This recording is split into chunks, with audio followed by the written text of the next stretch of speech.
Good morning everyone. Nangihingi po kami ng paumanhin sa inyo dahil kanina yung live namin na show medyo mabagal, ang daming nag-complain na paputol-putol daw at masyadong mahina yung internet connection kaya hindi sila makapanood ng maayos. So because of that, we are now going to talk about the topic again and we're going to it's going to be uploaded again so that we can, kasi if the aim of the show is to inform and to guide our seafarers, sayang naman po yung effort kung hindi din po maririnig yung mga gusto naming sabihin.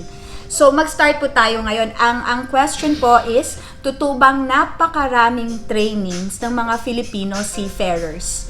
So simulan po natin. Papa. Magandang umaga sa inyong lahat, mga kaibigan, kapuso, kapamilya, mga kapatid. Martes na naman, almusalang marinero na naman. Naimbag nga bigat kada kayo, amin dita kakabsat ko nga Ilocano. Maya paaba kay kayo, ngan keng Pampanga. Mayong buntag sa akong mga kaisuunan sa Sugbo, sa akon nga mga kasibanwa sa Iloilo, abaw, maayong aga. Hak mga kasangkayan haliti, maupay nga aga. Hamon haliti idoy, kung waray ka sa nanting, diri ganito ni Sputing. Kung may hermanos, hermanas adyan sa Muanga, buenos dias con ustedes, habang nga maasta manghud kulaw nga sug. Assalamualaikum warahmatullahi ta'ala wa barakatuh la. Sikap. Kalimera, bon dia, buenos dias, and magandang umaga sa lahat ng ating mga kabaro na nanonood at kahit hindi kabaro na nagbibigay sa amin ng pahalaga sa pakikinig sa aming panonood pala sa aming programa. Maraming salamat po sa inyong lahat. Kasama din po natin ang CEO ng CF Sharp Crew Management, Mr. Miguel Angel Rocha. Good morning and magandang umaga sa inyong lahat. Very happy to be here this morning. Again. So, ang discussion natin ngayon, marami kasing mga nagsasabi na sobrang dami daw ng trainings na kinakailangang gawin ng mga seafarers. And of course, pag may trainings na ganito, yung trainings, it takes away their, of course, yung may gasto sila, and it takes away time from their families na to think na limited din yung time nila na nandito sila sa lupa. Ano po yung masasabi ninyo tungkol sa mga trainings natin ngayon? Well, as the STCW required, sabi nila, is just a minimum requirements, so minimum training requirements. Well, ang mga kwalifikasyon na kailangan kang maganda pangangatawan mo, your competency, your knowledge doon sa field na pupuntahan mo, at of course yung edad mo, at sa higit sa lahat, yung kaalaman mo. Kap, gusto nating ipaalam sa kanila. Noong panahon na nag-umpisa tayong magbarko, ang kailangan lang noon ay seaman's book lang. Kaya malaman mo, yung mga marino, kasi sinusukbit nila dito sa bulsa nila sa likod, yung seaman's book, o kaya dito sa likod ng pantalon. Kaya masabi mo, ay, marino yan. Kasi may seaman's book na dala-dala. Yun lang ang kailangan. Wala pang training. Sa panagkapanahon na namin, early 70s, wala pang nirequire na training. Ngunit, sa kadahilanan nga, na maraming mga maritime disaster na nangyayari, lalo na doon sa Titanic, na mahigit 1,000 ang namatay, at nasundan pa ng maraming mga trahedya, kaya noong 1978, nagkaroon ng unang Maritime Labor Convention. At yun ang tinatawag na Intergovernmental Maritime Consultative Organization International Conference on Revision of the International Regulations for Preventing Collision at Sea 1972 and the International Conference on Training and Certification of Seafarers 1978. Dito nabuo yung unang convention. Mr. Rocha. Well, I think it's clear that here in the Philippines, at least from the perspective of the ship owner, that developing officers in particular is a lot more difficult and cumbersome than it is in other countries. We have a lot more steps in place from a cadet to reach all the way to the highest level of master or chief engineer. And if the trainings aren't being mandated by international conventions, and they're not being mandated by the ship owners themselves in required upgrading trainings, where is it coming from? Yeah, where is it coming from? Who is the governing body that's imposing and implementing all these trainings? Well, sa Pilipinas, of course, is the administration. That's always be. And the administration means Marina kasi sila yung lead agency rito eh. So, what I cannot understand, yun nga, very simple requirements, naging complicated. Let's look at the STCW. Bawat ranks doon is they have pertaining training certificates na i-comply para magkaroon ng COC. And lately, mayroon mga dinagdag doon sa nakasulat na I think it's not proper. It's not proper. It's not proper. Oo, kasi whatever is not written in the requirements must not be implemented. Like yung MLC, OLC, na ito matatawag mong in-service na namin to eh. So, yun ang unang-unang nakalagay sa table of competency. In one or more, number 1, in-service, experience, simulators, use of laboratories. So, meaning, kung meron kang in-service, it's more than enough. So, when you go on board the ship, di ba na-comply mo na yung MLC na yun? Sa paano, tsaka yung OLC. Yeah. Pero sa buong mundo, no, ang pinapatupad din ng training ay naaayon sa IMO kung anong nakalagay, no, minimum requirement sa IMO STCW Convention. At yung mga required training ng mga kumpanya sa kanilang specialized vessel. Halimbawa, yung mga sumasakay sa LPG, yung mga sumasakay sa LNG, yung ibang training nila sa ibang specialized na barko, yun ang pinapakuha. Pero dito sa atin, nakalimutan ko, hindi pala tatlo. Yung pangatlo ay yung training na pinapakuha ng mga komisyoner. Yung commissioner, sila yung nangungumisyon, yung mga taga-opisina na pinapakuha ka ng mga kurso, ito kukunin mo full course, ito pakunin mo kahit hindi naman kailangan kasi may 20% sila. Meron pa parang pang-apat na kalimutan ko. Ang pang-apat naman ay inimbento ng mga inventor sa Marina. Wow! Inimbento ng mga inventor. Sa Marina, iba't ibang klase doon. Merong mga inventor doon. Pero merong training sa OLC. Ano ba yung OLC? Hindi ba yun ang kinuha mo sa eskwelahan? Yes, also on board. Yun ang kinuha mo sa eskwelahan. At pag sinabi natin na MLC, yan ang management level course. Management level course kasi iba naman, it is education, not training. Pero dito sa Pilipinas, ginagawa nilang training. At ginagawa nilang training, alam mo, yung unang gusto nila ipatupad doon, yung MLC, ay 1 taon. Mabuti na lang, nilabanan ko, dinala ko sa Senado ang laban, kaya naging 1 buwan at kalahati. 1 taon sana yan. Inimbento din yan ng Marina. Kaya, 4 na training po dito sa Pilipinas. Isa yung mandatory, galing sa IMO STCW Convention. Isa yung specialized training na in-house training ng mga manning agency, ng mga ship owners. Isang training para na mandatory ng mga commissioners. At pang-4, training na inimbento ng mga inventor sa Marina.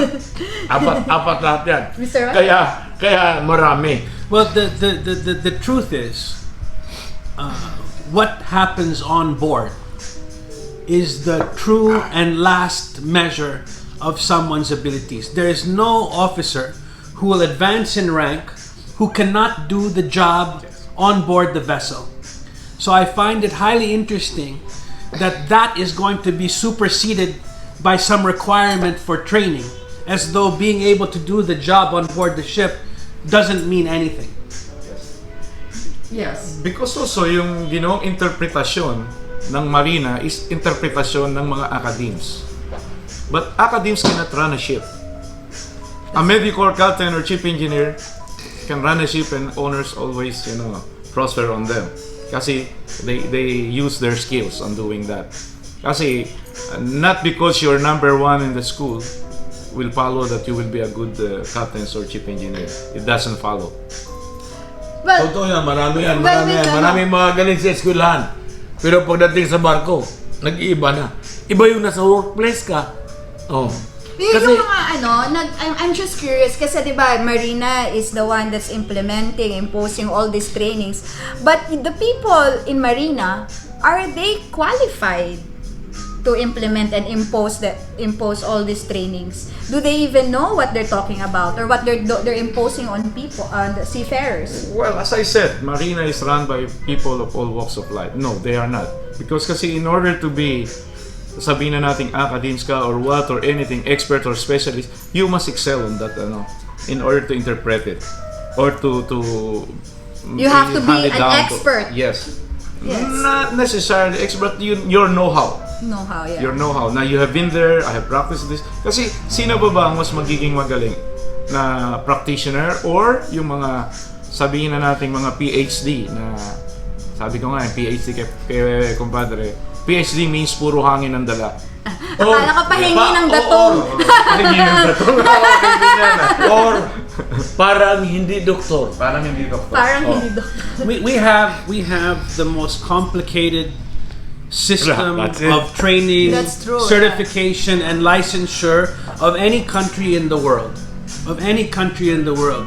Yet, with all of this training and licensure and certification requirement, we are also one of the most highly criticized for competency true. and quality in the world. Maybe the people in the marina are not so much expert in the maritime industry, but have historically been expert at creating systems which can be used to extract money from the seafarers and money from the system. And also, what's the problem now? I understood that most of these guys in Marina came from Chad. Most of them came from Chad, and then they were later transferred to MTC. So these people now in Marina is, armed with education. But education and training, again, I will contest with everybody on this, is totally different. Because training is skills, and education is learning. So it cannot jive. You cannot put it in one. Kasi training needs, skills. That's what I know. That's what I understood. Yes, of course. Kasi lahat naman ng courses, di ba? Lahat ng profession, after your completion of your you will go on the job training or to train on this particular bago ka i-hire.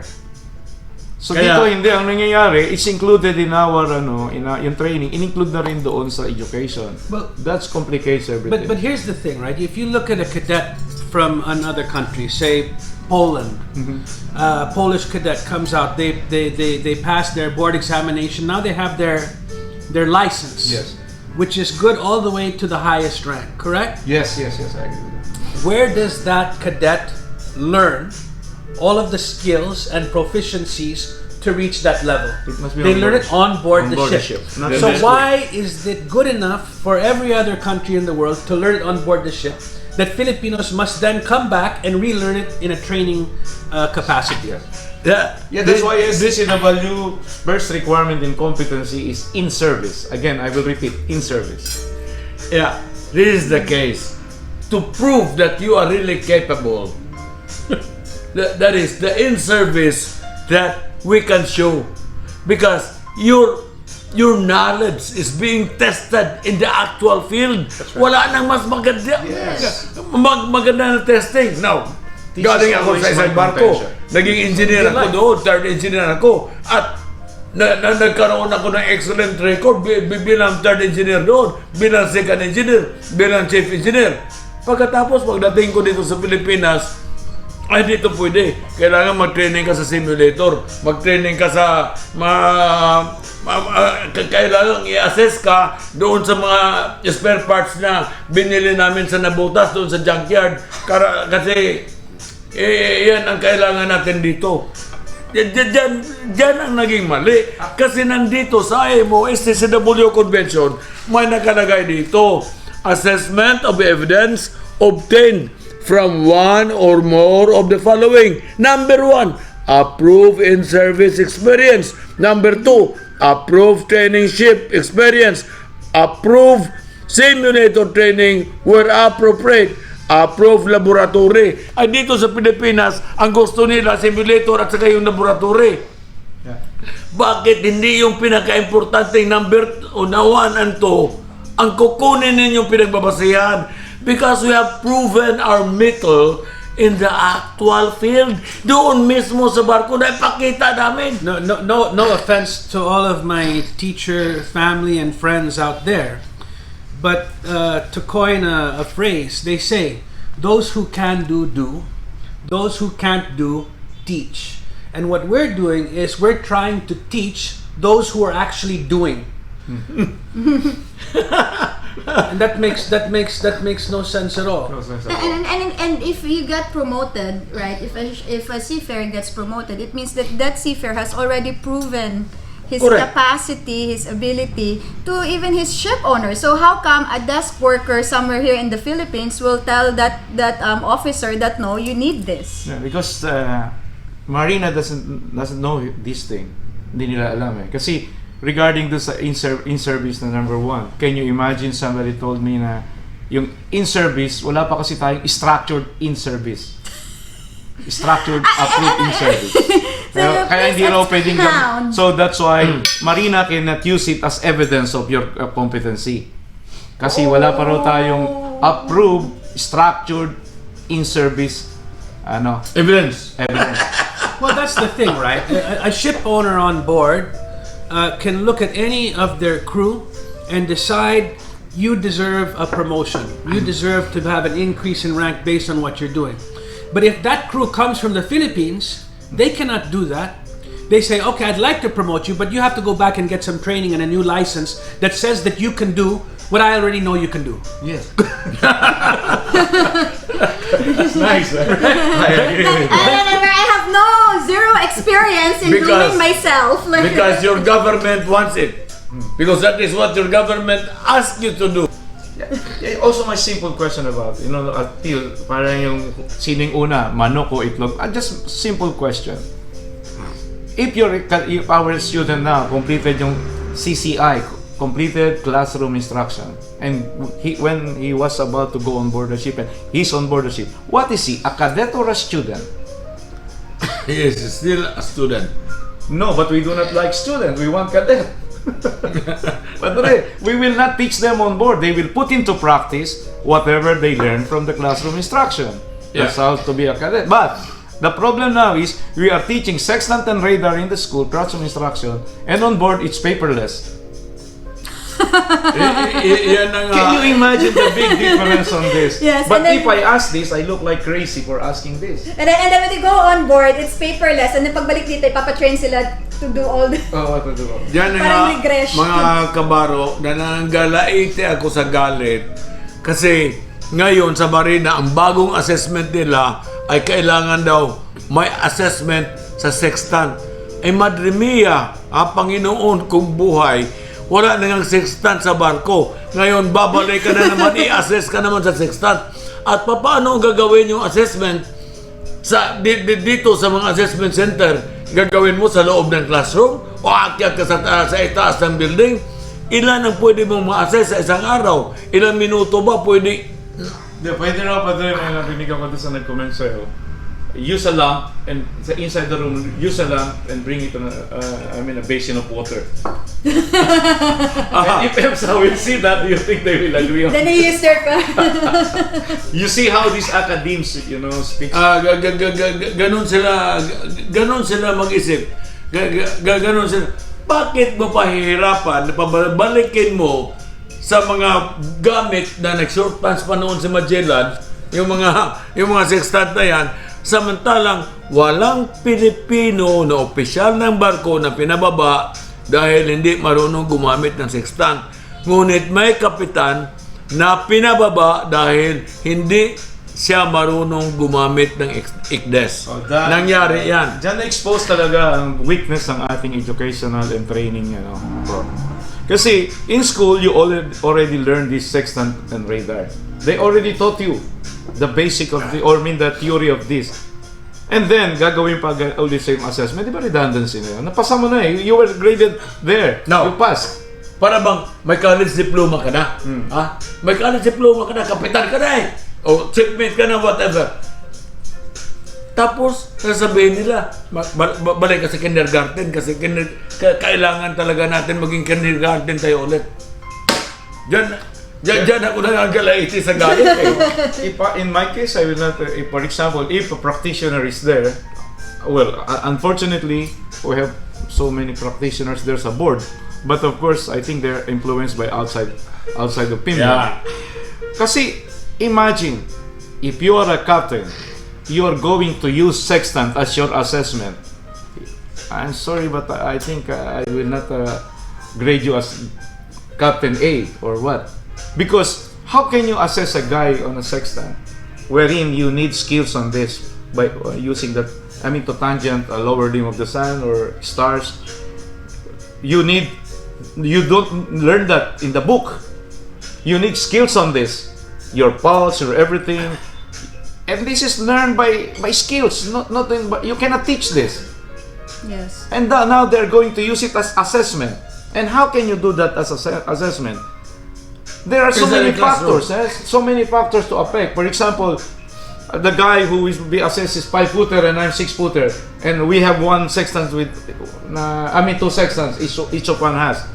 Pag sight mo siya, pag kuha mo siya sa pag tangent mo sa kanya, at pareho na kayo nakapag tangent, the result will be the same. It will not the same kasi merong height of eye. Height of eye. Or what, for example, sinight mo siya, tapos bibigay mo ngayon doon sa assessor, Yes. umangat na uli siya. Does it mean you're fail? Pero ang purpose lang naman nito, no, na kapag kukuha ka ng assessment using the sextant, hindi ka papasa. Hindi ka papasa. Tapos, para papasa ka, may itatayo na naman na review center. Review center para sa sextant. Kahit ito namang review center na to, ang gagawin naman, dito, hindi mo kailangan mag-review. Magbayad ka lang. Pagdating mo doon, kakamot ka lang ng ulo, ang ibig sabihin doon sa assessor na nakabayad ka na. So basically, Kwarta pa rin yan. so basically, as a non-seafarer, from what I'm getting from from what you're saying, it's like, whatever the ship owners say, that you're good, even if the ship owner would say that you're good enough to be promoted, it doesn't matter. It doesn't count. Doesn't Even matter here if in the Philippines. if the school you graduated from said that you are already a graduate, it doesn't matter. It doesn't count. So what Kang said, but then so all these trainings is really just to earn more. Where does the money go? Na iyan na nga isang bagay no na pinalagan ko way back in 1994. Meron training na maritime English. But you go over these books, yung tatlo, wala nakalagay na maritime English. There is no such animal as maritime English. Pero dito, may training daw na maritime English. Ang sinasabi dito sa IMO STCW Convention is English. And English is used as the medium of instruction in school. We do not have to learn English the way radio commentators are talking, but enough the language that we can communicate with each other. Yes. That is enough. That is more than enough. Sa maritime parlance, yung maritime English is for you to communicate to another vessel when danger is coming. That's it. It's not because I want to talk to you like that na ano. It's being done kasi kahit na tingnan mo, kahit yung mga subjects doon are communicating with other vessels. It's a little bit funny to be arguing and talking about the validity of such things when we already know what the answer is. It doesn't. We don't have to try to justify it because there is no justification for it, other than the fact that these additional trainings, additional certifications and licensures only hurt the seafarers because it means that they have to take time away from their work to stop earning to be able to undergo these. It means that they have to take time away from their families to undergo these trainings. It means that they have to undergo additional expense. The ship owners lose the productivity of their seafarers because every other seafarer from other countries, they can continue to be promoted without any interruption to their sea service or their regular cycle of contract and leave, except for here in the Philippines. So, to me, let's just boil it down to what it is. These trainings are not necessary. They are simply here as a way to take advantage of the machinery of deploying seafarers. There are trainings that are necessary, but a lot of the trainings, I guess, The training that is necessary is the one written there yes. for every ranks. Because they're very clear. Master, you have to take this, equivalent COP. Right? The management level. Okay, so operational level, you have to do this. Then you have COC for operational ratings. This is the only thing you need, which is very clear there. Whatever is not written there, it must be, I think, owner's responsibility, the part B. The recommendatory but not mandatory. But since the seafarer already complied with the minimum requirements and he has all the necessary documents to go on board the ship, then why stop them from doing it? There you go. Yes. Okay, so ang oras natin ay medyo mabilis tumakbo kasing bilis ng pagtakbo ng Marina. I'm just kidding. So, hingan ko po kayo ng mensahe is bawat isa ka. Ano po yung mensahe ninyo? Well, again, I hope pagkatapos nitong EMSA, let's talk about this thing again, all of this thing. But this time, siguro, involved na rin dito, not only yung sinasabing stakeholders ng karamihan. Kasi ang sinasabing stakeholders, training centers, schools, marina, but the real stakeholder is the end user and the seafarers. Sana matanong sila na hindi kasama tong itong ibang service providers sa end user. Kasi itong mga stakeholders na to, they are not the real stakeholders. They're service provider to the end user, which is the real stakeholder. Yes. Dapat sila ang tinatanong. Kasi kami kung tatanungin, ano ba kailangan nyo sa mga sima namin? Wala, yung STCW requirement lang, right, Miguel? Yeah, that's right. Yeah, nothing more, nothing less. Yun lang sana, minimum requirements. Papa. Kaya nga, sinasabi ko dito, sinasabi mong end user, kagaya natin ng mga marino, no? End user din tayo. Kaya nung magdebate yung Coast Guard at saka Marina tungkol kung sino ang mag-issue ng Seaman's Book, sabi ko sa kanila, teka muna. Sino ba gumagamit ng Seaman's Book? Hindi ba kami? Bakit hindi ako tatanungin ninyo? Kaya sabi ko sa kanila, halimbawa, ikaw yung amo ko, ikaw naman yung doktor ko. Pinag-uusapan ninyo kung paano ako operahan. Teka muna. Bakit hindi nyo ako tanungin kung magpa-opera ba ako, magpagkamatay ba ako? Ha? Tanungin nyo muna ako. Oh. Mr. Rocha. Final word. But thank you for inviting me to join you here this morning. I think my big takeaway from this is that the unfortunate truth and the sadness of it all is that the world of ship owners would love to be able to source as many officers from the Philippines as they possibly can. That is the true desire. Unfortunately, it is more difficult for Filipino seafarers to advance through the ranks than it is for anybody else. And the net effect is that while Filipino seafarers continue to be in demand, the ship owners of the world are beginning to look elsewhere, and other nationalities will come and take up where we're leaving off. Okay, as a non-seafarer, but having been in the maritime industry for quite some time, I think that kasi almusalang marinero, it's really to inform and guide, to let you be aware of what's happening around you. Kasi as seafarers, dapat alam nyo rin kung ano yung kailangan nyo talagang gawin, ano yung hindi nyo kailangan, ano yung mga rights nyo, ano yung mga limitations, ganyan. Kaya nandito po kami para tulungan kayo kasi hindi po, may mga comments kasi nasabi, nag-iingay po kami.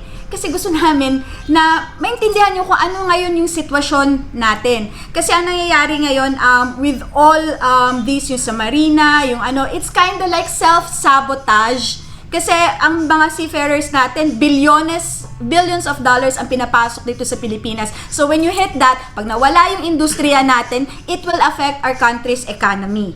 So, siguro, yung mga nagpapatraining dyan, siguro sila mismo, kailangan nyo rin mag-training sa STCW kung hindi niyo masyado maintindihan. Kailangan nyo rin siguro, dapat siguro maging requirement para maging opisyalis ng Marina, magbarko din. Yes. Para ma-experience man lang nila, kahit for training man lang. So, next episode po, ang pag-uusapan naman natin ay naaayon ba ang pagpapatupad ng existing maritime curriculum sa ating bansa? Isa na naman po yung magandang talakayan. Sana po subaybayan niyo po kami next Tuesday, 8:30 AM dito lamang po sa Almusalang Marinero. Kainan na! Ayun na. Kainan na. Yeah, you have a good